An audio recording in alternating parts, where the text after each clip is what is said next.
Hey everybody, it's Meredith Michaels, and this is your Week 5 recap video for The Bachelor. I spent 2 hours watching last night, and no rose ceremony? If you did not watch last night, then pat yourself on the back, because those of us who spent 2 hours watching were hit hard in the face at the end with the to be continued. To be continued? Are you kidding me? Here is Week 5 in a nutshell. The first one-on-one date went to 23-year-old Heather. She's famous for never being kissed. Well, the date went really well. She ended it with fireworks on the beach with Colton and her very first kiss. Psst. Hey Heather, just so you know, this isn't how kissing always works. It's not always with a really nice, hot guy on a beach and a personal fireworks show, okay? I've been kissing people for a long time. Not once. No fireworks display, nothing. Then, out of nowhere, Elyse, who was actually one of my, front runners here recently, she starts losing her crap. She got all dressed up and snuck into Colton's room to let him know she can't take this anymore. It was almost like an ultimatum. She gave him the opportunity that she's gonna go home unless he chooses her right now. Elyse,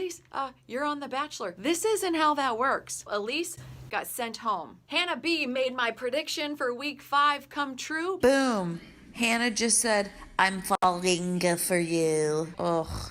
I love you, Colton. This week's group date took place in a frickin' jungle. This date in the jungle where they're all wet and eating bugs and worms, this is literally hell on earth for me. They split the group up into 2 teams and they were having them compete by trying to impress Colton with their survival skills. So Demi and her team left the jungle, went back to the hotel, ordered booze and hamburgers and came back. And I tell you what, Demi, I've had you pegged as the villain since week 2. You are quickly becoming my favorite contestant of all time. I had her all wrong. The other girls can eat maggots. I'm drinking champagne. God, I love you, Demi. The other one-on-one date this week went to Cassie, who, just a reminder, is my winner, my pick. 5 straight minutes of footage of Cassie and The Bachelor making out. Feeling pretty good about my winner, huh? Twitter agrees with me as well. Tweets like, pack it up, girls, Cassie's the winner, game over. They also showed multiple interviews of them gushing about how smitten they are. Twitter was also ablaze about one other detail that I just couldn't stop focusing on. Kirpa pops up out of nowhere with a bandage on her chin. Are we not going to address this the entire evening? Are they not ever going to tell us what's going on? She has a bandage on her chin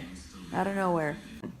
The bandage was big one scene and little the next. What happened to her? How did she get it? Is she okay? She's on the group date in the jungle with this bandage? Infection City, what are you thinking? ABC, last year I quit watching mid-season because you drug out a 2-night episode about a guy who fell off a bunk bed and didn't even have a black eye. Kirpa has a frickin' bandage on her face and you don't even address it? So many questions. Kirpa was one of the 2 ladies that I had set to go home last night, but it didn't happen because there was no rose ceremony. The other person I had on the chopping block was Onyeka. She went to Colton during the cocktail party and ratted out Nicole from Miami. And if there's one thing everyone that's ever watched Bachelor ever knows is if you snitch, you get sent home. You clearly have never seen an episode of Bachelor. It doesn't help build trust. They don't end up loving you because you came to them. You get booted. So there you go. 2 hours wrapped up in a nice little bow for you. If this is any indication of how ABC plans on dragging out Colton's season, we're gonna have a 4-night finale. Women tell all, before the final rose, the final rose, after the final rose. How are we gonna have a watch party if we have to take a week off of work? Maybe I'm grumpy because I stayed up late for the Super Bowl Sunday and then stayed up late last night for The Bachelor, and we didn't even get a freaking ending. At least the Super Bowl, even though it was boring too, had an ending.